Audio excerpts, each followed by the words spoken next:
Alright, today's lesson is on cross sections. So we're going to start off by answering the question of what is a cross section. And it is the intersection of a plane and a three-dimensional figure.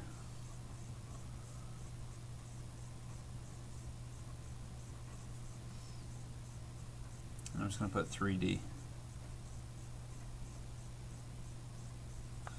Okay, and so what that means, that plane means, is that think of it just like a piece of paper slicing through a three-dimensional object. That's what the cross section would be. So if we look at our first one right here, our three-dimensional shape is a cube that we have right there. And we're pretty much taking a piece of paper and we are slicing it down the middle. So if you think of a cube, and I don't know how well you can see it here, I'm basically just taking it and I'm slicing it right down the middle there with a piece of paper there. Okay, so that's my first example. Okay, and if I kind of draw an outline here, which helps, okay, kind of like a dotted line back there, just to kind of show that we can't really see it, but we know that's what's back there. And so the shape that we would see would be a square if we were to slice it right there. Okay. Number two, you can see that we are crossing through a cylinder. Okay, and we know that a cylinder has a round face, and then it wraps around there. So if we cross through it here, our picture itself is going to kind of look like an oval. But we know that a cylinder actually has a cone as a face. Sorry, a cylinder has a circle as a face. So the circle would be my cross section. Okay.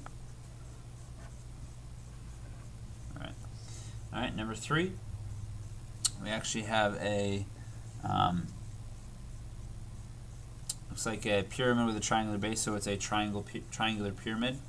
All right, so if we can see my triangular pyramid here, right here we have a triangle as a three-dimensional with a triangle base. Okay, and so we're actually taking it and we're kind of just slicing it right about there. And if we were to do that, we'd see a side come down this way.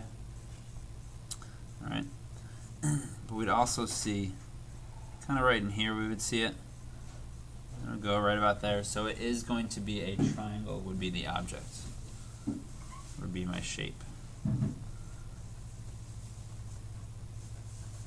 Alright, number four, looks like we kind of have a trapezoid prism here. It's kind of like a trapezoid for each sides. Even think of like kind of a tabletop there. We can see that we would have cut through right here, and then my top, and go down here, and it would run right through there. So it would be a trapezoid. Be my shape. Okay. Now let's look at number five.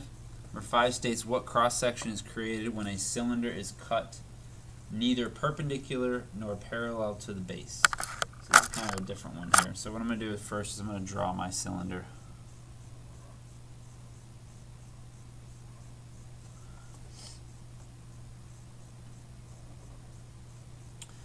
That means that if we look at our cylinder here, it said that it's not cut perpendicular or parallel. So I'm not taking something and I'm cutting it straight across. I'm actually going at a kind of an angle. So it's looking to see what kind of a shape we would get. And so if we think of this when we cut it out as an angle here, it would kind of be a skewed oval. It's pretty much what we would get. Think of something like this.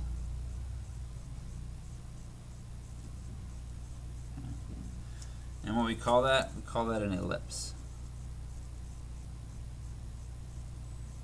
Okay. So that would be an ellipse. That's something different that probably you haven't seen before.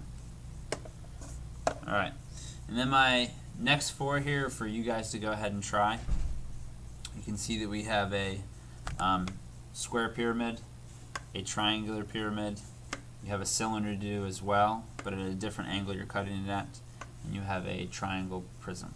Okay, so go ahead and try those four, see if you can figure out what shape you would get as the plane crosses through the three-dimensional figure. And then go ahead and pause it. Let's check your answers. The first one you should have gotten was a square. Okay, because it's a square base, wherever you slice through it, you would get a square. The farther you get to the top, the smaller the square is.